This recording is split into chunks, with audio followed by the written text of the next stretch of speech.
आज आपण भेटणार आहोत अशा एका मराठी उद्योजकाला ज्यांनी शून्यातून सुरुवात करून कोट्यावधींचा व्यवसाय उभा केला।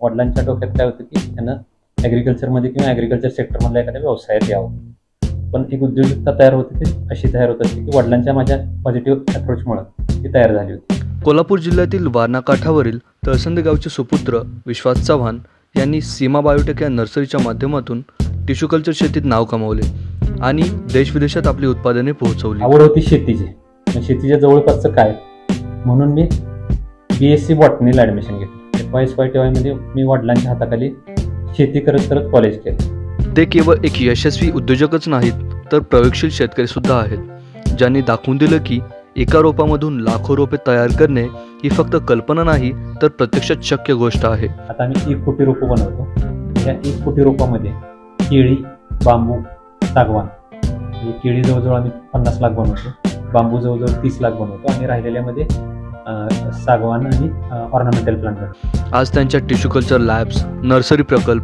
आणि ठिबक सिंचन तंत्रज्ञानाने अनेक शेतकऱ्यांना प्रेरणा दिली आहे। हा प्रवास तर ऐकायला हवाच। आज मला हे 15-20 देश फिरताना एक गोष्ट अशी लक्षात आली की जगाला हे पुरवणारा एकमेव देश असेल भविष्यात फक्त भारत। जर तुम्हाला शेती, उद्योजकता आणि यशाची खरी प्रेरणा हवी असेल तर हा संपूर्ण व्हिडिओ नक्की बघा आणि अशाच बिझनेस व्हिडिओसाठी आमच्या चॅनलला नक्की सबस्क्राईब करा। सर्वप्रथम सोलापूर पॉडकास्टमध्ये तुमचं स्वागत आहे आणि तुमचंही स्वागत आहे। आज तुम्ही तुमचा वेळ काढून आमच्यासाठी अवेलेबल आहात, ते खरंच आमच्यासाठी एक भाग्य मानावं लागेल। तर आता आम्ही आल्यापासून इथं बघितलं की लोक काम करतात आणि तुमचं शेड्यूल हे चालू झालं आहे, तर सकाळपासून तुमचं शेड्यूल जे आहे तर असंच असतं की साधारण मी सकाळी माझं उठतो ते 6 वाजता उठतो। आता माझी कंपनी, घर आणि माझी शेती हे सगळे एकाच ठिकाणी असल्यामुळं 6 वाजता उठून मी हे 4 किलोमीटरचा एक रन करतो, जेणेकरून ते माझी सगळीकडे व्हिजिटही होते आणि त्याशिवाय माझा एक व्यायामही होतो। आणि त्यानंतर मग मी सगळं आवरून साधारण 8 वाजता खाली ऑफिसमध्ये येतो। 8 ते 9 मी शांतपणे काही प्लॅनिंग करतो आणि 9 वाजता खरी कामाला सुरुवात होते। तर ही जी आपली सीमा बायोटेकची कंपनी आहे त्या कंपनीची सुरुवात कशी झाली आणि ती कंपनी सुरुवात करताना तुम्हाला नेमकी प्रेरणा कशी मिळाली ॲक्च्युली करण्यासाठी? ही कंपनीची सुरुवात जी आहे ती 2002 साली झाली। याची प्रेरणा जी आहे ती मला साधारण 5वीच्या वयात मिळालेली। असंच मी 5वीच्या वयात असताना माझ्या वडिलांच्या बरोबर फिरायला आलो होतो शेतामध्ये आणि त्यांनी सांगितलं होतं की बाबा मला एक तण उपडायला सांगितलं होतं आणि तण उपडत असताना मी मोठं फक्त उपडलं आणि छोटं उपडायचं राहिलं आणि मग परत वडिलांनी काय केलं, स्वतः छोटं तण उपडलं आणि मी हे असं असते असं सांगत बांधावणं आम्ही शेताचे ठरलो आणि त्यावेळी मला ते शेतीची आवड निर्माण झाली आणि ती आवड निर्माण होत असताना मग मला शेतीत येणं जाणं वाढलं आणि त्या दरम्यानच मग मला 8वीच्या वयात पहिल्यांदा मी ह्या उद्योगाच्या दृष्टीने प्रयत्न केला होता। 8वीचं वय म्हणजे साधारण मी 14 वर्षाचा होतो।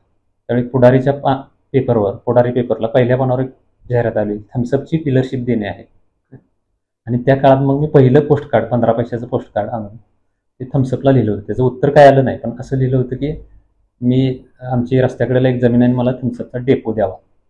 जे उद्योजकता माझी त्याच वेळी तयार झाली होती की 8वीच्या वयात वडिलांच्या डोक्यात काय होतं की त्यांना ॲग्रिकल्चरमध्ये किंवा ॲग्रिकल्चर सेक्टरमधल्या एखाद्या व्यवसायात यावं, पण एक उद्योजकता तयार होते ती अशी तयार होत असते की वडिलांच्या माझ्या पॉझिटिव्ह अप्रोचमुळे ती तयार झाली होती। त्यानंतर दुसरा इन्सिडेन्स असा होता की मी 12वीला पासआउट झालो होतो नुसताच आणि मी अभ्यासात इतका बरा नव्हतो। म्हणजे ॲक्च्युली तुम्हाला सांगायला काही हरकत नाही की 12वीला मला केमिस्ट्रीला 35, फिजिक्सला 35 आणि 46 मार्क मला बायोलॉजीला आहे। मग मी 12वी ॲक्च्युली तासगावला होतो, तासगाव जिल्हा सांगली, जिथं क्रॉप प्रोडक्शन विषय होता। त्या क्रॉप प्रोडक्शनचे 8% मार्क आणि शेतीचे 12% मार्क असे वाढून 20% मार्क व्हायचे आणि आपल्याला 12वी सायन्सला मिळालेले मार्क असे मिळून आपल्याला BSc ॲग्रीला ॲडमिशन मिळायचं। पण अभ्यास कसा करायचा आणि इंग्लिश पहिल्यांदाच आपण हे करत होतो, त्यामुळं मार्क पडले सगळे मिळून 48% आणि BSc ॲग्रीला मिळालं नाही। डोक्यात विचार आला की शिक्षण हे काय आपलं काम नाही आहे, गावाकडे जाऊया पण आपली विटची भट्टी घालूया, अशा विचाराने वीट भट्टी घालायसाठी इथं आलो। आता ही वीटभट्टी घालायच्या विचाराने मी इथं आलो, तर इथं त्यापूर्वीच इथं माळ घेऊन ठेवलेलं. तुम्ही जे आता जे बघितलं, पूर्वी त्यावेळी इथं पाणी फारसं नव्हतं, पूर्ण कोरडवाहून डोंगराळ जमीन होती. ती ॲक्च्युली वडिलांनी वीटभट्टी घालायसाठीच जमीन घेतली होती, किंवा द्राक्षाची बाग भविष्यात करायची या दृष्टीने घेतली होती. मग मी विचार केला होता की 12वी नंतर वीटभट्टी घालायची, म्हणजे उद्योजक होण्याचं हे दुसरं स्वप्न माझं. पण वडील म्हणले अजून काही गरज नाही, जा काहीतरी शिक जा. वडिलांना पण माहीत नव्हतं काय शिकायचं आहे, फक्त त्यांना BSc ॲग्री तेवढं माहीत होतं.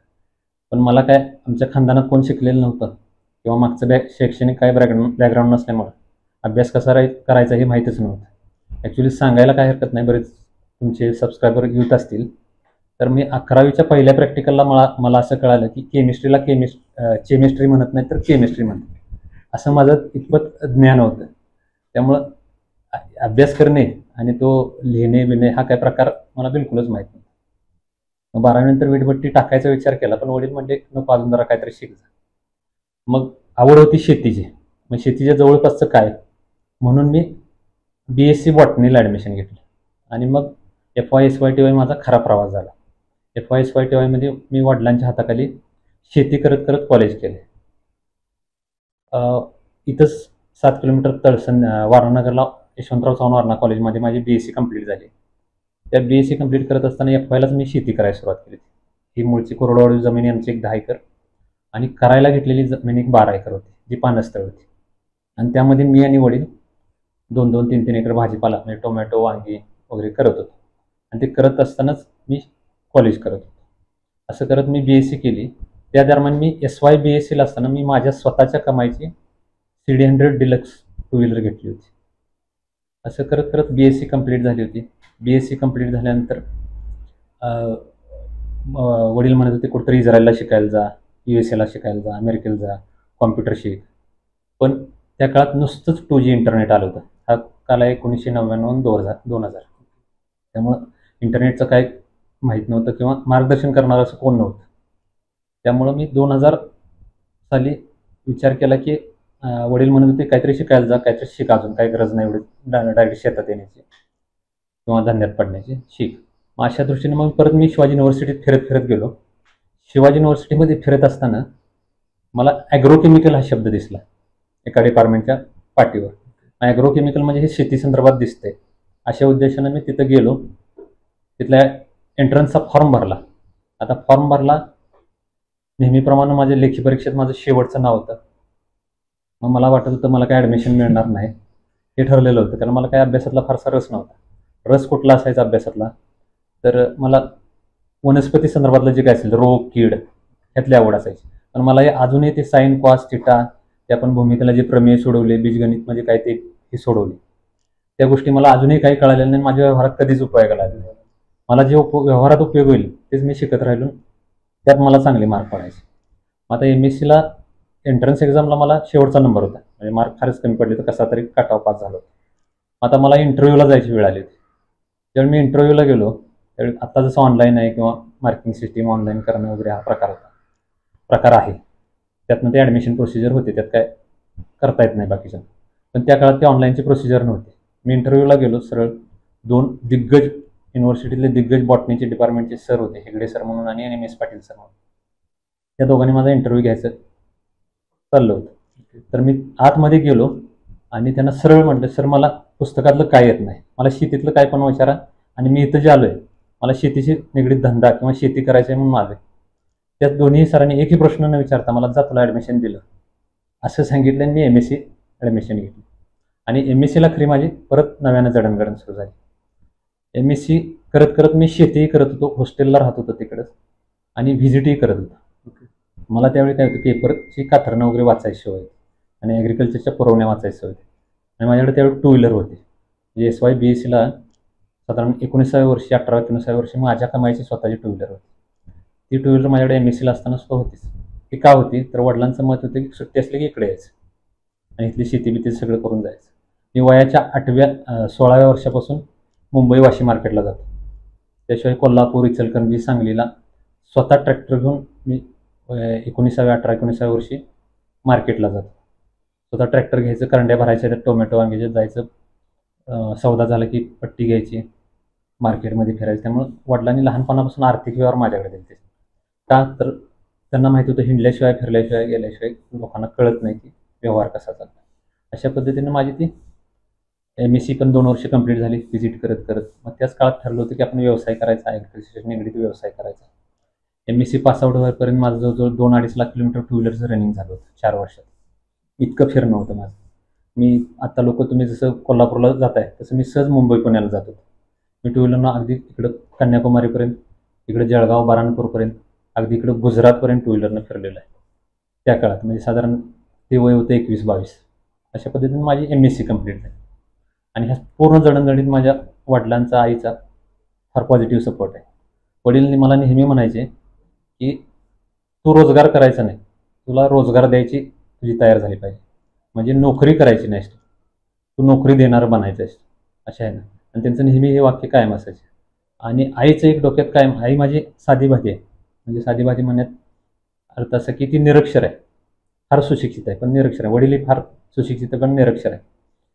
आईचं म्हणणं एकच होतं, आपण कोणाचं वाईट करायचं नाही, आपलं सगळं चांगलं होतं.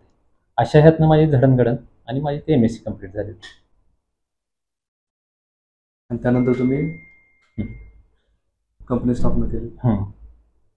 त्यानंतर काय झालं की MSc कंप्लीट झाली. त्या दरम्यान साधारण असं लक्षात आलं होतं की आपण ॲग्रिकल्चर सेक्टरमध्ये पडायला काय हरकत नाही आणि काय उद्योग करायचं हे मला MScच्या लास्ट इयरलाच लक्षात आलं होतं.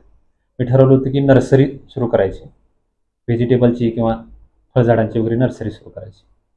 मग माझ्या डोक्यात आलं की केळीची रोपंची लागण भरपूर होते. मग जयसिंगपूरच्या एरियात किंवा इकडे कराड सातारा भागात किंवा कोल्हापूर जिल्ह्यामध्ये केळीची लागण भरपूर व्हायला लागली. अशा हिशोबानं मी MScला सेकंड इयरलाच असताना फिरायला सुरू केलं. मी या काळात मग पुण्यातल्या सगळ्या टिश्यूकल्चर लॅब पालत्या घातल्या. त्याशिवाय कर्नाटकमधल्या, तामिळनाडूमधल्या टू व्हीलरनं हे सगळा प्रवास माझा. बेंगलोरला मी माझ्या आयुष्यात 4 ते 5 वेळा टू व्हीलरनं गेलो. कन्याकुमारीपर्यंत मी टू व्हीलरनं 2 वेळा गेलो. मला फिरायची, माणसांना भेटायची आवडच प्रचंड होती. अशा ह्यातनं MSc सेकंड इयरला फिरणं चालू केलं. आणि मग टिश्यूकल्चर लॅबमधनं छोटी रोपं आणायची आणि ती मोठी करून विकायची, हा व्यवसाय सुरू करायचा असं डोक्यात होतं. आता ह्या केसमध्ये काय होतं की MScला असताना ॲक्च्युली माझी फॅमिली बॅकग्राऊंड असं आहे की मला 3 बहिणी आहेत आणि मी शेवट नंबर 4 नंबर. त्यामुळे 3 बहिणींची लग्न आणि त्यानंतर मी.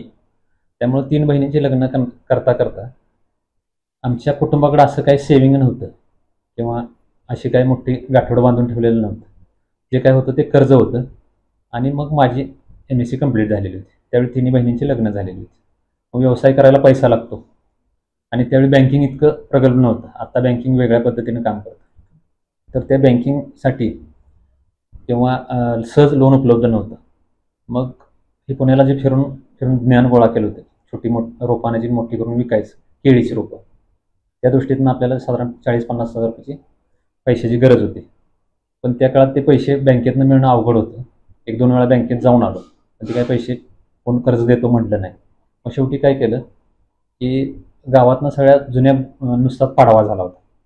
जुन्या पाडव्याच्या काट्या, म्हणजे काय म्हणतो आपलं गुढी म्हणतो, त्या गुढ्या गोळ्या केल्या. त्यानंतर एक जुनी शेडनेट मिळाली. ती 5-6 हजार रुपये उसनेपासून घेऊन एक 5-6 हजारची जुनी शेडनेट आणली आणि उसनेपासून एक 22-23 हजार रुपये गोळा केले. असं करून सगळा मिळून माझा प्रोजेक्ट आहे तो 35-40 हजार रुपयेमध्ये उभा राहिला. तो उभा राहत असताना काय केलं, मी, माझी बहीण सीमा नावची, जिचं नाव ह्या कंपनीला आहे ती, त्यानंतर आई आणि वडील चौघांनी मिळून स्वतःच खड्डे काढले, चिवे उभा केले. त्यानंतर शेडनेट स्वतःच सुतळीने वगैरे बांधून घेतले. हे सगळं एकही लेबर नाही त्यामध्ये, हे आमचं आम्ही स्वतः केलं. त्यानंतर पिशव्या भरल्या स्वतःच आम्ही. आता ॲक्च्युली मी MSc, आता बऱ्याच युथचं कसं असतं, मी MSc झालो, मी कुठं मातीत काम करणार आहे, मी साहेब आहे, तर तसं चालत नाही. ॲक्च्युली मी MSc झाल्यानंतर असा विचार करून जर काय केलं असतं तर मी कदाचित ह्या व्यवसायात नसतो किंवा कुठंतरी नोकरी करत बसलो असतो. पण अशा काळामध्ये आम्ही चौघांनी पिशव्या भरल्या आणि मग मी काय केलं की बाबा हे पैसे जमा झालेले जे होते 20-25-22 हजार ते घेतले आणि पुण्याला गेलो टू व्हीलरनं. तिथे एका लॅबमध्ये ठरवलं होतं की ह्या लॅबमधून आपण केळीची रोपं घ्यायची. तिथं गेलो, 25 हजाराची केळीची रोपं घेतली आणि ते घेऊन तळसंदेत आलो. आता इथं तत्पूर्वी सगळं रेडी होतं आणि रेडी असताना त्यामध्ये पिशव्या भरून ठेवल्या होत्या, माती भरून ठेवली, त्यात छोटी रोपं लावली. ती लावली रोपं आणि ती रोपं लावल्यानंतर त्यामध्ये मी एक केमिकल मारलं आणि ती सगळी रोपं जाळून टाकली. आता मी मास्टर कशात झालोय तर MSc ॲग्रोकेमिकल अँड पेस्ट मॅनेजमेंट. हे झाल्यानंतर माझ्याकडून असं अपेक्षित नाही की मी एखादं ॲग्रोकेमिकलच मारावं आणि ती रोपं जाळून टाकावी. अशा वेळेत एखादा आई बाप काय म्हणेल, अरे तू बेस्ट केलायस, तुला काही कळत नाही, तू असं असं काय केलंस, MSc झालाय, शाळा शिकलायस का ढोर राखतोयस, असा प्रकार असतो ना खेडेगावात, तसा म्हणले असतं कोणतरी. माझे वडील म्हणले, शाबास, अक्कल विकत घेतलीस, जा परत रोपांचा. आणि ही माझी पहिली आणि शेवटची चूक होती माझ्या आयुष्यातल्या. नंतर बऱ्याच चुका झाल्या, पण त्या नैसर्गिक होत्या. फक्त माझी एक स्टाईल आहे की मी तीच चूक वारंवार कधी करत नाही. त्या चुकीतनं काहीतरी बोध घेतो, नवीन सुधारणा करून परत हे जात असतो. तर अशा केसमध्ये परत मी 20-25 हजार रुपये उसनेपासून गोळा केले, परत रोपं आणली, परत लावली, त्यानंतर चूक नाही. हा माझा पहिला व्यवसाय सुरू झाला की छोटी रोपं आणायची, मोठी करून विकायची. थोडक्यात मी 5.5-6 रुपयाला रोप पुण्यावरून आणायचं, माती पिशवी भरायची, त्यात लावायची आणि 2 महिन्यानंतर ती 9.5 रुपयाला विकायची. हा व्यवसाय सुरू झाला. ते व्यवसाय सुरू होत होत 2002 ते 2003च्या नोव्हेंबरपर्यंत. 2003च्या नोव्हेंबरमध्ये ठरवलं की आता आपण व्यवसाय करायचा, म्हणजे स्वतःची टिश्यू कल्चर लॅब घालायची. व्यवसाय तर सुरूच झाला होता, पण स्वतःची टिश्यू कल्चर लॅब घालायची.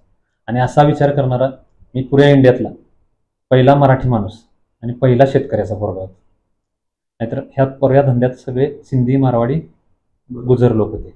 आपण मराठी माणसं काय करतो, सिंधी, मारवाडी, गुजर लोकांना फक्त शिव्या घालतो. आपल्याला त्यांचं काय गुण घेता येत नाही. पण मी त्यांच्याकडून गुण घेतले, मी शिकलो, भरपूर शिकलो त्यांच्याकडून.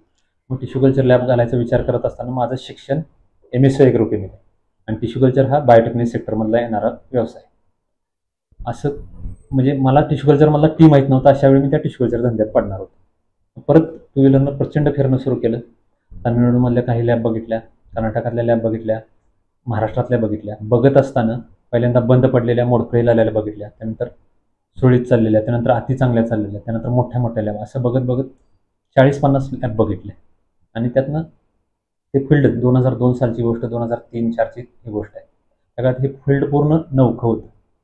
म्हणजे टोटल पुऱ्या भारतामध्ये सगळ्या मिळून 30-40 लॅब होत्या टिश्यू कल्चर लॅब. आणि पूर्ण नौखाने जेनेटिक इंजिनिअरिंग किंवा बायोटेक्नॉलॉजी सेक्टरमधलं एक सगळ्यात ज्वलंत म्हणजे नवीन असा टेक्नॉलॉजी होती, युनिक होती. त्यामुळे कोण माहिती देत होतं, कोण माहिती देत नव्हतं, कोण गेटमधनं झाकून लावत होतं, कोण नर्सरीज फक्त दाखवत होतं, कोण काही लोकांनी लॅब पण दाखवली. असं करत करत ज्ञान गोळा केलं आणि एक प्रोजेक्ट रिपोर्ट तयार केला. तो प्रोजेक्ट रिपोर्ट घेऊन मी बँकेत गेलो. आता ते बँकेत जात असताना पूर्वी बँकिंग एवढं असं व्हास्ट नव्हतं आज जसं आहे तसं. बँकेत पहिल्यांदा गेलो की म्हटलं, सर मी असं एक प्रोजेक्ट रिपोर्ट केला आहे आणि मला असं लोन पाहिजे. ती लोनची अमाऊंट आहे साधारण 29 लाख. आणि ते बँक फाईल ज्यावेळी घेऊन गेलो त्यावेळी पहिल्या केसमध्ये बँक मॅनेजर म्हणले, अरे तुझी प्रॉपर्टी विकली तर सगळी व्हॅल्युएशन होते 25 लाख आणि तू 30 लाखाच्या आसपासचं कर्ज मागायला लागलास, तुला मी काही देऊ शकत नाही, तू जा, येऊ नकोस परत. परत घरी आलो, परत शेतीभातीत किंवा नर्सरीत रूढ झालो, म्हणजे त्यात काम करायला सुरुवात केली. परत आठवड्यानं विचार केला, अनेकदा जाऊन येऊ. परत बँक मॅनेजरकडे गेलो. बँक मॅनेजरनं जरा खालीवर बघितलं, रागात म्हणला, अरे तुला सांगितलं ना मागच्या वेळी तुझी सगळी प्रॉपर्टी विकली तर कर्ज भागत नाही, तर कुठलं काय घेऊन आलायस. परत बँक मॅनेजरनं परत घालवलं. परत आलो जरा नाराज होऊन. परत एक 10 दिवसांनी परत बँकेत गेलो. बँकेच्या केबिनमध्ये गेलो, बँकेच्या केबिनच्या दारात गेलो, मॅनेजरच्या आत गेलो. मॅनेजरकडे माझी फाईल हातात दिली. मॅनेजरनं ती फाईल पूर्ण बाहेर फेकून दिली. फेकून दिल्यानंतर ती सगळी कागदं विस्कटली. कॅशियरच्या लाईनला एक 10-15 लोक होते आणि स्टाफ 7-8 लोकांचा होता. आणि मग मला वाईट वाटलं जरा. मी केबिनमधनं बाहेर गेलो आणि ती फाईलमधली कागदं गोळा केली सगळी आणि कशी अशी तशी फाईलमध्ये कोंबली आणि परत केबिनच्या दारात गेलो. आणि मॅनेजर साहेबांना काय म्हणलं की, मॅनेजर साहेब मला कर्ज द्यायचं राहू दे, पण मी आता शेती फार छान करतो आणि माझी नर्सरी आहे छोटीशी, तर तुम्ही बघायला या आणि मग कर्ज द्यायचं का नाही ठरवा. नाही दिलं तरी चालेल, फक्त बघायला या. या दरम्यान एक 2-3 मिनटं गेले आणि त्या 2-3 मिनटात त्या मॅनेजरला बहुतेक कदाचित कळायला असावं की आपण उगाचच ह्या मुलाचा अपमान केला, कारण बाहेर सगळ्या म्हणून 20 लोक होती आणि त्यात अपमान केला असेल असं त्याला वाटलं. आणि तो मॅनेजर खजील झाला आणि मॅनेजर त्यावेळी म्हणला, ठीक आहे येतो मी कधीतरी बघायला. आणि 10 दिवसानंतर मॅनेजरचा मला फोन आला लँडलाईनवर. त्यावेळी मोबाईल फारसे नव्हते. लँडलाईनवर फोन आला की असं मी तुझं बघायला येतो. ही गोष्ट आहे 2003 सालची. आणि बघायला येतो मी 10 मिनटंच थांबणार. आणि मी पळत पळत घरातनं इथं आलो. आता आपण जिथं बसलोय तिथं काही नव्हतं, इथं येऊन आलो. तर तो मॅनेजर स्कूटरवरनं बिचारा आला चल म्हणला तुझं दाखव काय, मी 10 मिनटं बघताय. आणि तो मॅनेजर तिथनं पुढं 2 तास इथं होता. त्याला मी माझी शेती दाखवली. त्या शेतीमध्ये टोमॅटोचा प्लॉट होता, केळीचा प्लॉट होता, ऊसाचा प्लॉट होता. ऊस, केळी, टोमॅटोचे प्लॉट असे होते की मी या कडेला बसलो की त्या कडेचं मला दिसत होतं आणि तणाची एक ही काडी नसायची किंवा केळीचे एक पिवळं पान नसायचं किंवा टोमॅटो असे बांधलेले असायचे की इकडचं तिकडचं सगळं आरपार दिसायचं. ही सगळी शेती तिने बघितली. नर्सरीचं नियोजन बघितलं.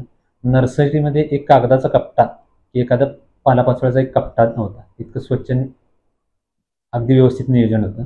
त्या काळात मी एकरी ऊस 90 ते 100 टन काढत होतो आणि केळी 35 ते 40 टन काढायची आणि टोमॅटो 15 टन तर आरामात काढत.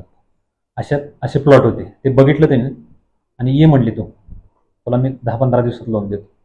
आणि तिथनं पुढं 10-15 दिवस मी रोज डेली बँकेत जात होतो आणि त्यांनी मला लोन सँक्शन केलं. ते 28 लाख रुपये लोन सँक्शन केलं. आणि त्यांनी मला एकच सांगितलं की माझ्या आयुष्यातली पहिली घटना अशी आहे की तुझं सगळं विकलं तर व्हॅल्युएशन 25 लाख होते आणि मी तुला 28 लाख लोन द्यायला लागलो, बघ कसं चालवायचं. आणि तिथनं माझी सुरुवात झाली. ते आज तक थांबलं. मग ती सुरुवातीचा 2-3 कामगारांवर उद्योग सुरू झालेला. मग तिथनं पुढे 2003ला 30 लाख रुपये लोन मिळाल्यानंतर टिश्यू कल्चर लॅबची उभारणी सुरू केली. माझा एक प्रश्न असा की टिश्यू कल्चर लॅब म्हणजे बऱ्याचशा लोकांना टिश्यू कल्चर म्हणजे काय ते नेमकं माहित नाही. तर टिश्यू कल्चर म्हणजे काय? आता तुम्ही हा जसा प्रश्न विचारला तसाच मी 2002 साली मीही तितकाच हे होतं की मला टिश्यू कल्चर मला टी माहीत नव्हता. तुम्ही टिश्यू कल्चर शब्द तर बोलताय, टिश्यू कल्चर सुद्धा म्हणता येत नव्हतं. अशी परिस्थिती. फक्त माझं शिक्षण झालं होतं MSc ॲग्रोकेमिकल. एवढाच एक बेस. फक्त मला गमभन येत नव्हतं, गमभन येत होती, जोडाक्षरे येत नव्हते. एवढाच विषय. यासाठी मी काय केलं, प्रचंड फिरलो होतो. म्हणजे कर्नाटक, महाराष्ट्र, गुजरात आणि तामिळनाडूच्या सगळ्या लॅब बघितल्या होत्या. त्या दरम्यान मी टिश्यू कल्चर प्रोसेस समजून घेतली होती. आणि मग त्यावेळी नुसतंच 2003ला वगैरे 2G इंटरनेट वाढलं होतं आणि काही पुस्तकांचा आधार घेऊन मी टिश्यू कल्चर काय हे समजून घेतलं होतं. आता टिश्यू कल्चर म्हणजे काय, तर एक आर्टिफिशियल प्रोसेस आहे ज्यामध्ये झाडाच्या कुठल्याही पानापासून, देठापासून किंवा हिरव्या कुठल्याही गोष्टीपासून नवीन झाडाची निर्मिती होऊ शकते.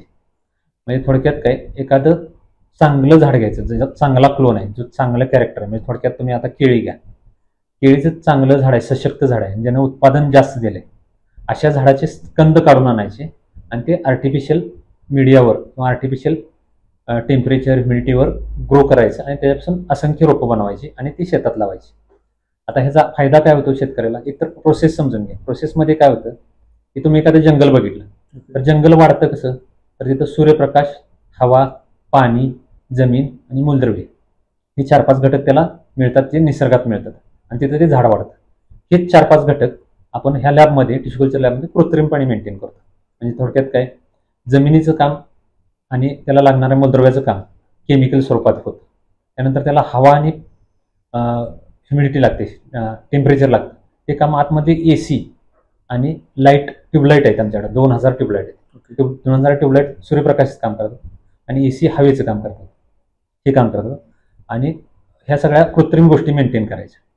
आणि मग म्हणजे थोडक्यात काय होतं की एक हायजेनिक, तुम्ही जसं दवाखान्यात ICU विभाग बघता किंवा ऑपरेशन थिएटर बघता, ते कसं हायजेनिक असतं, तशी ह्या लॅबचं इन्फ्रास्ट्रक्चर असतं आणि त्यामध्ये ह्या सगळ्या कृत्रिम गोष्टी मेंटेन केल्या जातात.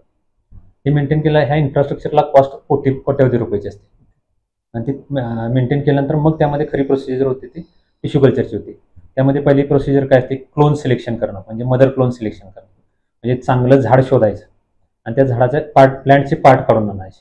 म्हणजे केळीच्या बाबतीत त्याची खालची पिल्ले काढून आणायची, सागवानच्या बाबतीत त्याचं सागवानच्या बाबतीत जे आहे ते फांदी काढून आणायची, बांबूच्या बाबतीत त्याच्या फांद्या काढून आणायच्या आणि त्याचे तुकडे निर्जंतुक करून त्या आर्टिफिशियल मीडियावर टाकायचे आणि ते मीडियावर टाकले की त्याला इनिशिएशन म्हणायचं. मग ते निर्जंतुक करून आणि त्याला मग फूट येते, बॉटलमध्येच फूट येते. अशी बॉटल फुटणं भरली गच्च, जसे उसाला फुटवे येतात तसे फुटव्या येतात आणि ती फुटवेनं भरली की मग एका बॉटलचे 2 बॉटल करायचे. ते कुठल्या लॅमिनार एअरफ्लो नावाचं एक मशीन असतं, त्यावर बसून ते करायचं हायजेनिक कंडिशनमध्ये. मग त्या केसमध्ये काय होतं, दर 30 दिवसानं बॉटल गच्च भरते. गच्च भरल्यानंतर एका बॉटलच्या 2 बॉटल बनतात, 2च्या 4 बॉटल बनतात दर 30 दिवसाला. दर 30 दिवसाला आपण बॉटल बनतो.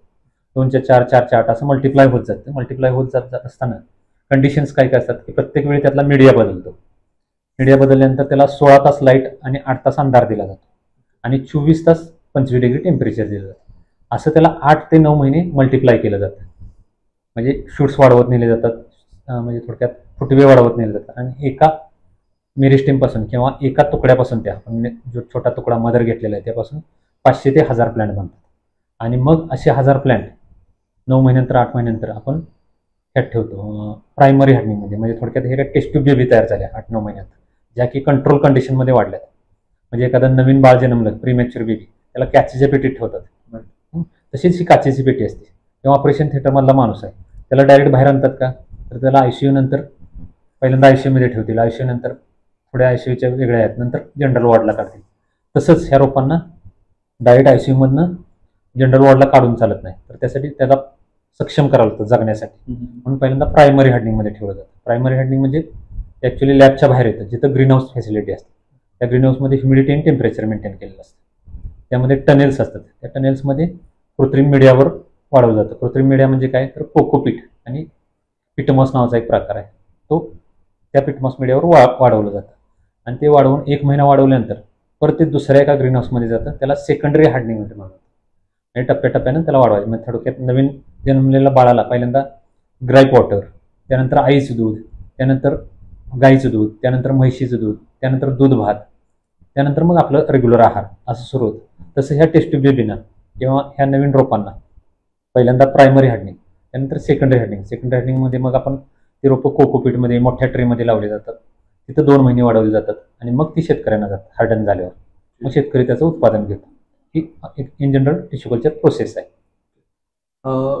समजा एखादं टिश्यू कल्चर लॅब टाकायचे कोणाला तरी, तर त्यासाठी सर्वसाधारण खर्च किती येतो आणि टिश्यू कल्चर लॅबमध्ये कोणकोणत्या प्रकारची रोपं आपण तयार करू शकतो? एक तर पहिली गोष्ट, टिश्यू कल्चर पद्धतीमध्ये कुठलीही आपण रोपं बनवू शकतो. थोड्याफार प्रकारात प्रत्येकाचा डाएट वेगळा असतो. डाएट म्हणजे काय, की आपण मनुष्य जात आहे, काही लोक पक्की मांसाहारी आहेत, काही शाकाहारी आहेत, काही शाकाहारी मांसाहारी पण आहेत. किंवा काही लोकांचा आहार, आपल्याकडे बाजरीची भाकरी खाल्ली जाते, नॉर्थमध्ये गेला तर फक्त गहू खाल्ला जातो, बाजरीची भाकरी त्यांना माहितीच नाही. तसा प्रत्येक क्रॉपचा डाएट वेगळा असतो, इतकाच फरक असतो. त्यामुळे टिश्यू कल्चर प्रोसिजरमध्ये आपण कोणतंही क्रॉप करू शकतो, कुठलंही झाड करू शकतो. ही झाली एक बाजू. दुसरी गोष्ट, टिश्यू कल्चर लॅब करत असताना पूर्वी 2002 साली मी टिश्यू कल्चर लॅब आहे ती 39 लाखामध्ये उभा केली होती. पण आता मिनिमम छोट्यातली छोटी 10 लाख कॅपॅसिटीची लॅब बनवायची झाली असेल तर जागेची कॉस्ट सोडून साधारण 1.5 ते 2 कोटी रुपये खर्च येतो. वेगवेगळ्या रिजननुसार. म्हणजे जळगावमध्ये थोडा जास्त खर्च येईल, पश्चिम महाराष्ट्रात थोडा खर्च कमी येईल, अशा पद्धतीने हवामानाच्या पद्धतीनुसार. तर साधारण 1.5 ते 2 कोटी रुपये हा टिश्यू कल्चर लॅबचा खर्च येतो. आणि त्याचे सगळे इक्विपमेंट किंवा सगळा स्टाफ किंवा सगळे टेक्निकल एक्सपर्टीज सगळी महाराष्ट्रात उपलब्ध आहे. फक्त ह्या व्यवसायामध्ये की हा जिवंत उद्योग आहे, म्हणजे लाईव्ह गोष्टीबरोबर आपण खेळणार आहे, म्हणजे आपण जिवंत झाड वाढवणार आहे. त्यामुळे सतत अलर्ट राहावं लागतं आणि सतत ॲक्टिव्ह राहावं लागतं. म्हणजे मालकानं सतत ॲक्टिव्ह राहावं लागतं. जसं की मी मालक आहे आणि दुसऱ्यावर मी सोपवून व्यवसाय करतोय असं होत नाही. त्यामुळे स्वतः अलर्ट राहावं लागतं. हा विषय. ओके. आता जर समजा तुम्ही मागाशी म्हटलात की नवीन विद्यार्थी असतील किंवा युवक असतील, त्यांनी उद्योगाकडे वळलं पाहिजे. बरोबर. आणि त्याच दरम्यान शिक्षण. तर शिक्षण आणि उद्योगाचं जे एक कनेक्शन आहे, शिक्षण किती महत्वाचं आहे उद्योजकतेसाठी? आता मी जरा विद्रोही माणूस आहे. ॲक्च्युली शिक्षणाचा आणि उद्योगाचा फारसा संबंधित नाही. त्याचं कारण असं आहे की आपली भारतीय शिक्षण पद्धती आहे ती चांगला एंटरप्रेनर घडवूच शकत नाही. मी त्या शिक्षकांना किंवा शाळेला नावं ठेवत नाही. तर आपला सिलेबसच असा आहे की तो एक चांगला उद्योजक घडवूच शकत नाही. त्याचं कारण असं आहे की MSc बायोटेक झाला म्हणून तो टिश्यू कल्चर व्यवसाय चांगला करेल, किंवा सिव्हिल इंजिनियर झालाय म्हणून तो कन्स्ट्रक्शन लाईनमध्ये चांगला व्यवसाय करू शकेल, याची गॅरंटी ऑलमोस्ट 0 आहे. का, तर त्याचा सिलेबस तसा नाही आहे. मला एक लक्षात येतं की ॲग्रिकल्चर शिकत असताना मी 4 भिंतीत ॲग्रिकल्चर शिकणं हा चुकीचंच आहे. 90% वेळ तुम्ही फील्डवर पाहिजे, 10% तुम्ही 4 भिंतीत पाहिजे. आता भारतामधला सिलेबस उलटा आहे. 90% तुम्ही 4 भिंतीत आहे आणि 10% फील्डवर आहे. तो एक करिक्युलमचा भाग म्हणून ते केलं जातं. ॲक्च्युली त्या विद्यार्थ्याला काय येतं प्रॅक्टिकली काय येतं हा विषय नाही. त्यामुळं शिक्षण घेत असताना म्हणजे एक उद्योग करायसाठी शिक्षण कुठली लागतात हे लक्षात घ्या. पहिली गोष्ट, मला जर टिश्यू कल्चर लॅब टाकायची असेल तर मला प्रोडक्शन यायला पाहिजे. त्यासाठी मला MSc बायोटेक व्हायला पाहिजे, म्हणजे ते 2 वर्ष झालं. तर मला मार्केटिंग यायला पाहिजे, मग मला MBA 2 वर्ष शिकायला पाहिजे. मला अकाउंटिंग यायला पाहिजे, तर मला कॉमर्स 2 वर्ष शिकायला पाहिजे. मला फायनान्स करायचं आहे तर मला MSW व्हायला पाहिजे. HR शिकायचं आहे तर मला MSWचे 2 वर्ष करायला पाहिजे. असे उद्योगाला लागणारे 10 आयाम आहेत. 10 आयामचे 2-2 वर्ष म्हटले तर 20 वर्ष शिकायला पाहिजे. मग तुम्ही 21 वर्षानंतर 20 वर्ष शिकून 42व्या वर्षी उद्योग करणार आहे का? नाही. तर अशा केसमध्ये शिक्षण कामाला येत नाही. तर तुम्ही देशाटन केलं पाहिजे. म्हणजे तुमचे पहिल्यांदा तुम्ही सेल्फ अनालिसिस केलं पाहिजे, मला कशात आवड आणि मला कशात उद्योग करायचा. त्यासाठी तुम्ही भरपूर फिरलं पाहिजे. आणि मग फिरत असताना एक उद्योग निवडला पाहिजे. आणि त्या उद्योग निवडल्यानंतर मग तुम्ही त्याच्या मागे लागला पाहिजे की मला काय बघायचं आहे. मग बंद पडलेले उद्योग, चालू असलेले उद्योग आणि मोडकळीला आलेले उद्योग, चांगले चाललेले उद्योग, असं बघत बघत तुम्ही स्वतः डाटा अनालिसिस करून, डाटा हार्वेस्टिंग करून, डाटा अनालिसिस करून मग तुम्ही प्रोजेक्ट रिपोर्ट तयार करून त्या उद्योगात पडला पाहिजे. असा तो आहे. शिक्षण आणि उद्योग आज फार गफलत झाले. बऱ्याच लोकांना काय वाटतं की मी MSc बायोटेक झाली म्हणून मला टिश्यू कल्चर येतं, असं तसं बिलकुल नाही. मी ॲक्च्युली टिश्यू कल्चरचा माझा काही संबंध नाही. मी MSc ॲग्रोकेमिकल, तरी मी एक सक्सेसफुल उद्योग आहे. असं आहे. तुमचे जे काही आता प्रोडक्ट आहेत, उत्पादन आहेत, ते मार्केटमध्ये घेऊन जाण्यासाठी तुमच्या मार्केटिंग स्ट्रॅटेजी कोणकोणत्या प्रकारची? आता पूर्वी काय होतं, मी 2002ला ज्यावेळी टिश्यू कल्चर लॅबमध्ये पडलो, 2003ला म्हणजे 30 लाखाचं कर्ज घेऊन मी टिश्यू कल्चर लॅबमध्ये पडलो, त्यावेळची एक मेथड कशी होती, फेस टू फेस भेटणं आणि मार्केटिंग करणं. हे थोडक्यात काय, मी प्रत्येक शेतकऱ्याच्या बांधावर जात होतो, त्याला समजावून सांगत होतो की, किंवा केळीचा बागायतदार आहे त्याच्याकडे जात होतो, मी माझी रोप आहेत, असं आहे, क्वालिटी आहे आणि असं मी विकतोय. किंवा दुसरी गोष्ट काय होती की मी ज्याला नवीन चांगले शेतकरी आहेत त्यांना मी केळी लावायला प्रवृत्त करतो. दुसरं काही त्यात पर्याय नव्हतं, फेस टू फेस भेटणं किंवा वर्तमानपत्रात जाहिरात देणं किंवा शेती मासिकामध्ये जाहिरात देणं. याच्या पलीकडे मार्केटिंग स्ट्रॅटेजी काय नव्हती किंवा चर्चासत्र राहिले. आता हे मार्केटिंग स्ट्रॅटेजी पूर्ण नेटवर्क बदललेलं आहे म्हणजे सोशल मीडियाचा प्रचंड वापर. आता तुम्ही माझं पॉडकास्ट करताय, आता हे पॉडकास्ट माझं समजा 1 लाखभर लोकांच्यापर्यंत पोहोचलं तर लोकांना कळणार आहे. किंवा तुम्ही सोशल मीडियाचा वापर करा, Facebook page, Instagram page, LinkedIn, Twitter, या सगळ्या गोष्टी हँडल करणं आणि त्याला एक स्पेशल डेडिकेटेड स्टाफ ठेवणं किंवा स्वतः इन्व्हॉल्व होऊन ते काम करणं. किंवा त्याशिवाय ॲमेझॉन, फ्लिपकार्ट, eBay सारख्या B2C करणाऱ्या वेबसाईट आहेत किंवा B2B करणारे India mart, trade India, just dial असेल, एक्सपोर्ट इंडिया, ह्या वेबसाईट, कमर्शियल वेबसाईटचा वापर करणं आता अपरिहार्य आहे. म्हणजे ते तुम्ही डावलूच शकत नाही. त्यामुळं युथनं आता उद्योग करायचा म्हटलं, तुम्ही जसं मगाशी म्हटलं शिक्षणाचा भाग, आता हा पण एक 2 वर्षाचा कोर्स करावा लागेल तुम्हाला की सोशल मीडियाचा वापर आणि बाकी कमर्शियल वेबसाईटचा वापर हा. तर असा टेक्नॉलॉजीचा वापर करून आता मार्केटिंग करणं फार गरजेचं झालं आहे. त्याचा शेअर आता 80% झाला आहे आणि 20% आता फेस टू फेसचा शेअर राहिला आहे. पूर्वी हा 80-20 उलटा होता. आज तो 80 सोशलचा आणि 20% फेस टू फेसचा आहे. पण तरीही काही गोष्टीमध्ये फेस टू फेस भेटणं फार महत्त्वाचं असतं आणि हा मार्केटिंगमधला तुमचा सगळ्यात मोठा वाटा आहे. मग हा आपण नवीन पद्धतीचं प्रत्येक वेळी टेक्नॉलॉजीचा ॲक्सेप्टन्स पाहिजे आपल्याला. अजून एक बघायला गेलं तर जर आपले जे प्रोडक्ट आहेत जर इंटरनॅशनल घेऊन जायचे असतील आंतरराष्ट्रीय बाजारपेठेमध्ये, बरोबर, तर त्यासाठी काय काय करता येईल आपल्याला किंवा काय करू शकतो आपण? त्यासाठी एकतर पहिली आपली वेबसाईट अद्ययावत असणं, सगळे 4 कलर आपले पॉम्पलेट्स वगैरे 4 कलर असणं, त्याशिवाय आपले डॉक्युमेंट सगळे तयार पाहिजे. म्हणजे जसं की इम्पोर्ट एक्सपोर्टचे डॉक्युमेंट किंवा एक्सपोर्टच्या दृष्टीने डॉक्युमेंट सगळे रेडी पाहिजे.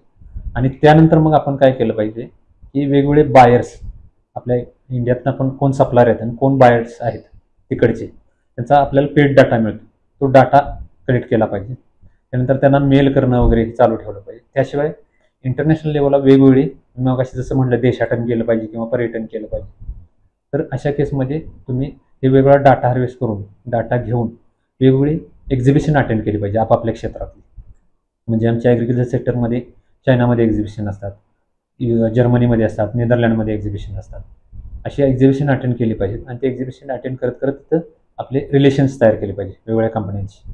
मग आपली वेबसाईट किंवा आपलं मागचं बॅकग्राऊंड, बॅलन्स शीट्स, आपण काय काम करत होतो, हिस्ट्री वगैरे, हे सगळं आपली स्ट्रेंथ, हे सगळं त्यांना प्रेझेंट केलं पाहिजे. आणि मग त्यातनं व्यवसाय घडत असतो. रातोरात एक्सपोर्ट इम्पोर्टचा व्यवसाय होत नाही, त्याला काही वेळ जावा लागतो आणि तो वेळ जाण्यासाठी आपल्याला ह्या सगळ्या टेक्नॉलॉजीचा वापर, फेस टू फेस भेटण्याचा वापर हा निश्चितपणे केला पाहिजे. ओके. तर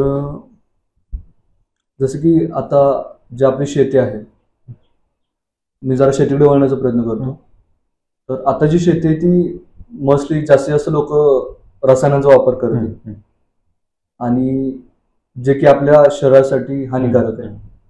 तर सेंद्रिय शेती केली गेली पाहिजे का, याबद्दल तुमचं काय मत आहे? माझं म्हणणं त्यामध्ये असं आहे की एक कन्सेप्ट आहे ICM, म्हणजे इंटिग्रेटेड क्रॉप मॅनेजमेंट. म्हणजे त्या केसमध्ये काय आहे की रासायनिक खतांचा वापर केला पाहिजे, पण तो योग्य तितका आणि पाहिजे तेवढाच झाला पाहिजे. आणि त्यानंतर शाश्वत उत्पादन घेतलं पाहिजे, जे की रेसिड्यू फ्री असेल. आज तुम्ही सेंद्रिय शेती म्हणताय, आज इंडियामध्ये सेंद्रिय शेतीमध्ये जो घेणारा ग्राहक आहे सेंद्रिय प्रॉडक्ट, त्याच्याकडे काही लिटमस पेपर नाही कुठला की हे सेंद्रिय आहे का, हे केमिकल आहे जाणून घेण्याचं. आणि शेतकऱ्याकडे पण फुलप्रूफ सेंद्रिय शेती करण्यामध्ये टेक्नॉलॉजी नाही. आता सेंद्रिय शेती करत असताना पहिली सुरुवात जी होती ते मूळ बियाण्याची सुरुवात होती. आज सेंद्रिय शेतीच्या पाठीमागे असं काय चाललंय की मी सेंद्रिय शेती करतोय आणि हायब्रिड बियाणं लावलंय, त्याला काय अर्थ नाही. म्हणजे थोडक्यात ज्वारी आहे आपली, ज्वारी सेंद्रिय करायची असेल तर तुम्हाला हायब्रिड ज्वारी वापरून चालणार नाही, तुम्हाला शाळू वापरावं लागेल. तर गव्हाची सेंद्रिय शेती करायची आहे तुम्हाला हायब्रिड गहू वापरून चालणार नाही, तुम्हाला खपली गहू वापरावा लागेल, किंवा भाताच्या जुन्या व्हरायटी शोधाव्या लागतील, किंवा वांग्याच्या जुन्या व्हरायटी शोधाव्या लागतील, जे सुधारित वाण म्हणू किंवा जुन्या व्हरायटी, ना की हायब्रिड. इथून सेंद्रिय शेतीची सुरुवात झाली पाहिजे. ऍक्च्युली सुरुवात काय होती, हायब्रिड वाण घ्यायचा आणि त्याच्यापासून सेंद्रिय करायचं. मग तसं होत नाही. का होत नाही, तर ते हायब्रिड वाण जो डिझाईन केलेला असतो तो हाईल्डसाठी डिझाईन केलेला असतो. आणि सेंद्रिय शेतीमध्ये एक लक्षात ठेवलं पाहिजे, सेंद्रिय शेतीमध्ये उत्पादन हे कमीच येतं. ते उत्पादन रासायनिक शेती किंवा मिश्र शेती एवढं येत नाही, हे गृहीत धरलं पाहिजे. फक्त आपण टार्गेट ठेवलं पाहिजे की आपल्याला रेट मॅक्झिमम मिळाला पाहिजे, नेट प्रॉफिट केमिकल शेती एवढंच मिळालं पाहिजे. आता ह्या केसमध्ये सेंद्रिय शेतीला जाताना आपण पहिल्यांदा सुधारित वाणाकडे गेलं पाहिजे किंवा जुन्या वाणाकडे गेलं. आता तुम्हाला उदाहरण द्यायचं झालं तर देशी गाय पाळली जाते. देशी गाय, आता देशी गायमध्ये सुद्धा गफलत आहे. आता मला सांगा, गिर गाय ही गुजरातची आहे आणि गुजरात आपल्यापासून साधारण 1,500 किलोमीटरवर आहे. गिर गाय जिथं येते तिथे. आता गिर गायला आपण देशी म्हणतो, पण मला सांगा पाकिस्तानमधून काश्मीरमध्ये गाय आली तर त्याला आपण विदेशी म्हणतो. काश्मीर आणि पाकिस्तानमधलं अंतर किती आहे, 20-30 किलोमीटर, आणि त्याला आपण विदेशी म्हणतो. आणि गुजरातवरून कोल्हापुरात गाय आली तर त्याला देशी म्हणतो. हे चुकीचा कन्सेप्ट आहे. बायोडायव्हर्सिटी काय म्हणते की ज्या वातावरणात तुमची जुनी गाय होती ती तुमची देशी गाय आहे आणि त्याच्यापासून तयार होणारं दूध हे सेंद्रिय दूध आहे. पण अशा केसमध्ये अशीच थोडीफार संभ्रमावस्था आहे. पण माझ्या हिशोबानं आज देशाला आपल्या सेंद्रिय शेतीची गरज नाही, तर रेसिड्यू फ्री शेतीची गरज आहे. म्हणजे ज्यामध्ये तुम्ही केमिकल सॉईलमधून वापरू शकताय. फवारणीसाठी मात्र तुम्ही बॉटॅनिकल पेस्टिसाइड वापरू शकता, म्हणजे वनस्पतीचा अर्क वगैरे. आणि अशा केसमधून येणारा रेसिड्यू फ्री माल आपल्या जनतेला मिळाला पाहिजे, तर ते उपयोगाचं आहे. सेंद्रिय शेती पुढच्या स्टेप आहे, म्हणजे अनेक 5-10 वर्षानंतर सेंद्रिय शेतीची स्टेप आहे. जसं की तुम्हाला आता उदाहरण बघायला मिळेल, श्रीलंकामध्ये सेंद्रिय शेती सुरू केली त्यांनी, म्हणजे ती पॉलिसी बनवून सेंद्रिय शेती सुरू केली आणि त्यांची शेती पूर्ण ढासळीन मधल्या काळात तुम्हाला 5-6 वर्षापाठीमागे तो देश कोसळला, इकॉनॉमी कोसळली देशाची. त्याला कारण एक सेंद्रिय शेती फोर्स केल्यामुळे. तर ती भारताची गरज नाही आहे सध्या. भारताची सध्या गरज आहे ती केमिकल फ्री शेतीची. सर, शेतीचं भविष्य काय? जसं की युवकांनी शेतीकडे वळलं पाहिजे, पण आज बघायला गेलं तर प्रत्येक शेतकरी हा अल्पभूधारक होत चाललाय. कारण एखाद्या पर्टिक्युलर कुटुंबाची शेती ती विभागली गेली. तर शेतीचं भविष्य काय?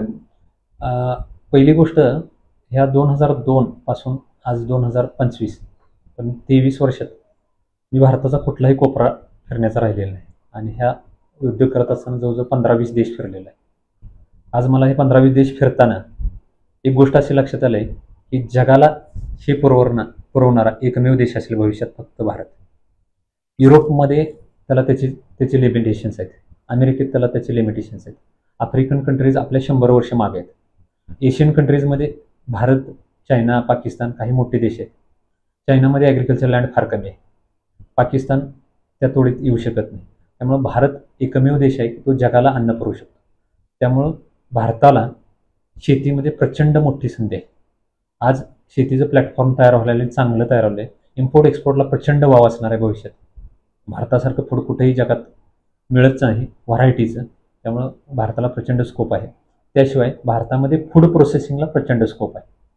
कारण युरोप, अमेरिकेसारख्या देशामध्ये, ऑस्ट्रेलियासारख्या देशामध्ये, न्यूझीलंड सारख्या देशामध्ये प्रोसेस फूड खाण्याचं प्रमाण आपल्या कित्येक पटीने आहे. आपण प्रोसेस फूड अगदी खचून 1-2% खात असो, ते 90% प्रोसेस फूड खातात. त्यामुळे प्रोसेस फूडमध्ये भारताला फार स्कोप आहे. आणि त्यामुळं तरुण वर्गानं शेतीमध्ये येण्यास काही हरकत नाही. फक्त निव्वळ शेती न करता शेतीशी निगडीत काहीतरी व्यवसाय पाहिजे. थोडक्यात काय की मी शेती करतोय, माझ्याकडे जनावरं आहेत, मी जनावरांचं मिल्क प्रोसेसिंग पण मीच स्वतः करणार, अशा केसमध्ये गेलं पाहिजे. म्हणजे उद्योग आणि शेती या दोन वेगवेगळ्या गोष्टी एकातच आल्या पाहिजे, तर तो शाश्वत विकास होऊ शकतो शेतीचा. आज काय झालं, युथ नाईलाजानं शेती देते. आज मी जर BSc ॲग्री कॉलेजवर एखाद्या गेलो, त्याला विचारलं तुला काय करायचं आहे, तर 90% मुलं म्हणतात मी MPC UPC करणार आहे. कुठंतरी 10% लोक काय म्हणतात मी नोकरी करणार आहे. आणि 1% युथ म्हणतो की मी शेती किंवा शेतीशी निगडीत धंदा करणार आहे. 1%. मग हे काय आहे, तर ह्याला आपण ब्रेन ड्रेन म्हणू. म्हणजे ज्या गोष्टीसाठी आपण ही गोष्ट सिलेबस डिझाईन केले त्याचा सार्थ आहे का, तर नाही. तर अशा पद्धतीनं युथला प्रेरित केलं पाहिजे की आपण शेती करूया, शेतीशी निगडीत धंदा करूया. मग शेतीमध्ये युथ काय येत नाही, तर शेतीमध्ये काबाड कष्ट आहे आणि पैसा कमी आहे. पण ते दिवस ह्या येणाऱ्या 5-10 वर्षात पालटणार आहे.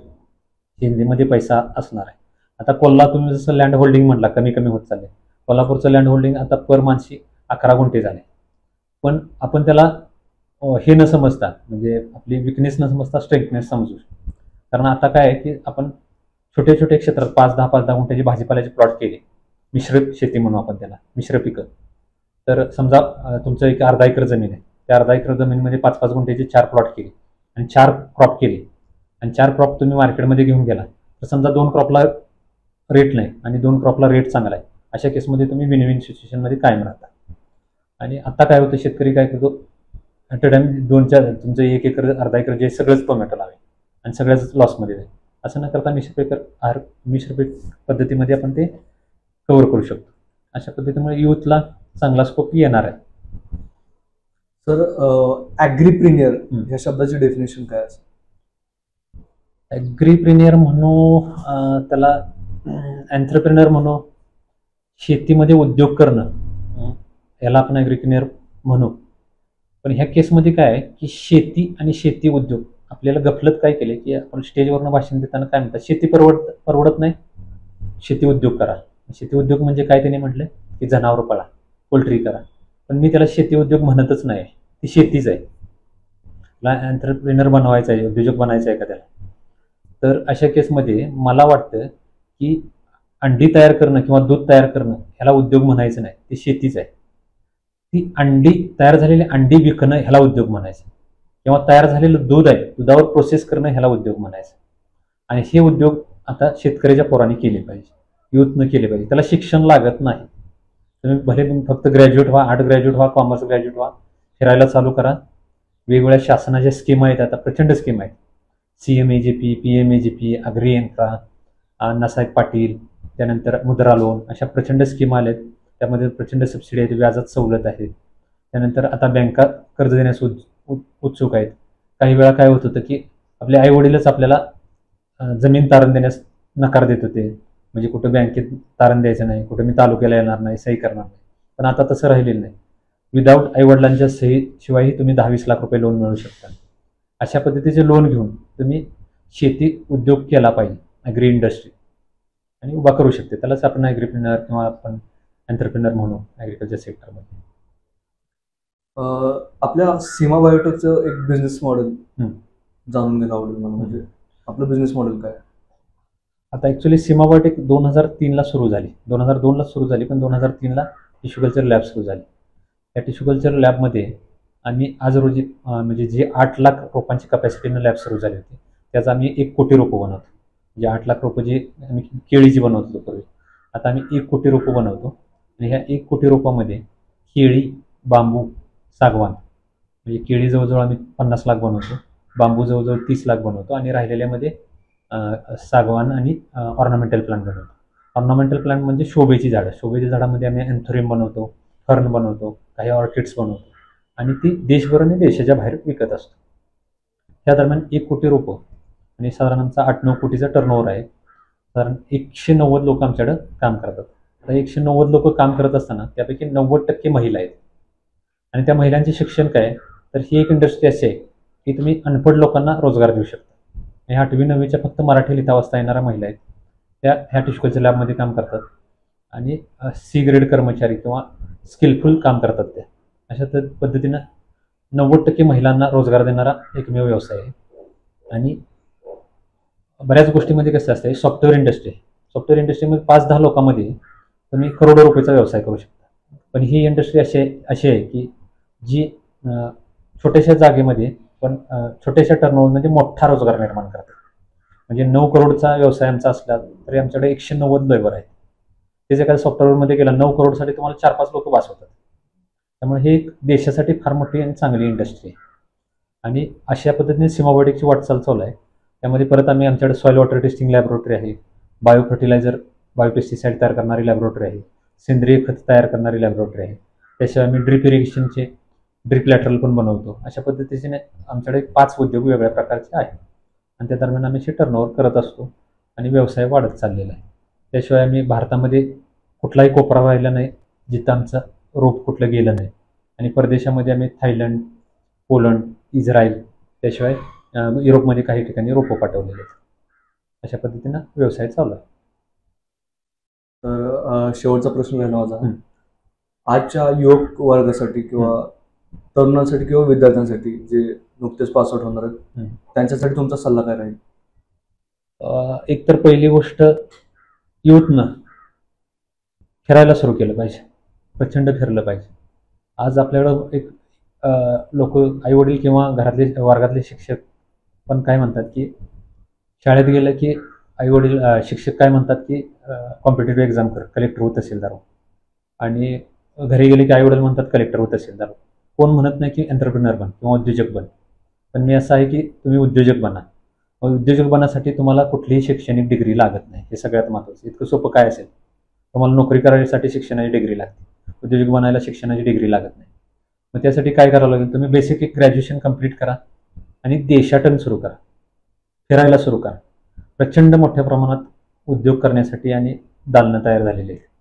तुम्ही फिरायला सुरू करा, फिरत फिरत तुम्हाला उद्योग सुचेल. आणि एकदा उद्योग सुचला ते उद्योगाच्या मागे लागा.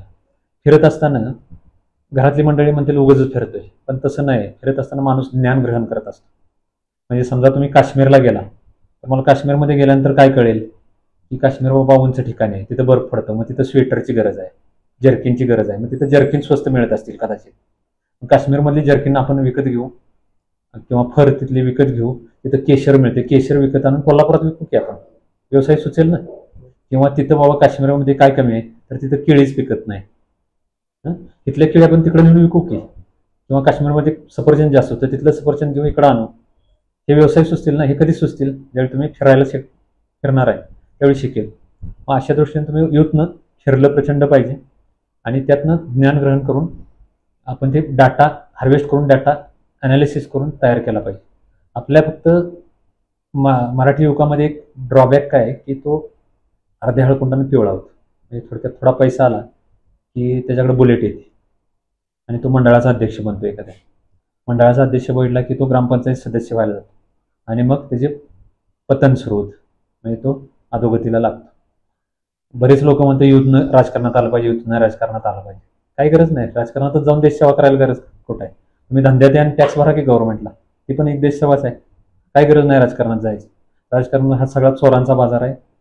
1000 राजकारणापैकी 999 चोर आहेत, एकच कुठंतरी चांगला माणूस आहे. त्यामुळे त्या क्षेत्रात जाऊन तुम्ही स्वतः चोर बनू नका. उद्योगात या, रोजगार निर्मिती करा, देशाचा विकास करा, इन्कम टॅक्स भरा. काय देशाचा विकास करायला आपल्या इकडं देशप्रेमाची व्याख्या काय आहे की काल आता तिकडं पहलगाममध्ये 25 सिव्हिलियन मारले गेले हातामध्ये. आता आम्ही काय करणार, मेणबत्ती घेणार आणि जाऊन बसणार. ही माझी देशसेवा. ॲक्च्युली तशी देशसेवा नसते, ती पण एक देशसेवाच आहे. पण देशसेवा अशी असते की मी धंदा करतो, रोजगार निर्मिती करतो आणि देशाला नियमित टॅक्स भरतो. ही एक पण देशसेवा आहे. दुसरी देशसेवा आहे की मी चॉकलेट खाल्लं तर माझा कचरा मी रस्त्यावर टाकणार नाही, तर तो मी कचरा माझ्या खिशात टाकेन आणि जिथं डस्टबिन दिसेल त्या डस्टबिनमध्ये टाकेन. हीच देशसेवा आहे. आपली देशसेवेची व्याख्या पूर्ण बदलली. देशाला झेंड्याला सल्यूट मारला 15 ऑगस्टला आणि 26 जानेवारीला, की माझ्या देशसेवेचं झालं काम, किंवा फार फार तर एखादा सैनिक शहीद झाला की मेणबत्ती घेतली की माझी देशसेवा झाली. तर देशसेवेची ही वेगळी गोष्ट आहे. देशसेवेला आपण उद्योजक होऊन सुद्धा देशसेवा करू शकताय. तर प्रचंड म्हणजे आपल्या उद्योगांना संधी आहे. युथनं यायला काही हरकत नाही, कारण त्याचं कारण दुसरं एक कारण असं आहे की 150 करोडचा देश आहे आपला. युरोपमध्ये तुम्ही फिरायला लागला तर 5 लाखाचा 10 लाख संख्येचा 20 लाख लोकसंख्येचे देश आहेत. काय धंदा करणार आहेत ते, काय व्यवसाय करणार आहेत? आपल्या देशामध्ये 150 कोटी लोकसंख्या आहे, ही आपण स्ट्रेंथ समजली पाहिजे. त्यामुळे ह्या 150 कोटी लोकांना खायला प्यायला तर लागणार आहे. तर ते कोण पुरवणार आहे? मीच पुरवणार आहे ना, युथच पुरवणार आहे. त्यामुळे आपल्याला उद्योगाला भरपूर संधी आहे. त्याची प्रचंड मोठ्या प्रमाणात उदाहरणं आहेत. अक्षरशः तुम्हाला सांगायला काही हरकत नाही. इव्हन तुम्ही ग्रॅज्युएट झाला असेल तर पानपट्टी टाका. पानपट्टी म्हणजे सिगारेट तंबाखूची पानपट्टी म्हणत नाही, खाऊचं पान विका. अशा पद्धतीनं विका की 10 बायताची कुठेतरी चांगल्या ठिकाणी भाड्याने जागा घ्या, जिथं चकाचक इंटेरियर करा आणि पान विका. 50 प्रकारचे 200 प्रकारचे पान, जिथं ते पान खायला लहान मूल पण आलं पाहिजे, स्त्री पण आली पाहिजे आणि पुरुष पण आला पाहिजे. हा व्यवसाय फार मोठा आहे का? 1, 2 लाख 3 लाख रुपयाचा व्यवसाय, पण प्रचंड प्रमाणात तुम्ही 10-10, 20-20 हजारचा टर्नओव्हर करू शकता दिवसाला त्या व्यवसायात. क्लास 1 ऑफिसरला पगार नाही तेवढा त्यातून मिळू शकतो. अशा प्रकारचे प्रचंड उद्योग आहेत. सांगायला गेलं तर 1 तास पुरायचा नाही, एवढे उद्योग आहेत. ते केले पाहिजे. एवढंच मी या ठिकाणी सांगू शकतो. ठीक आहे, धन्यवाद. धन्यवाद. ओके.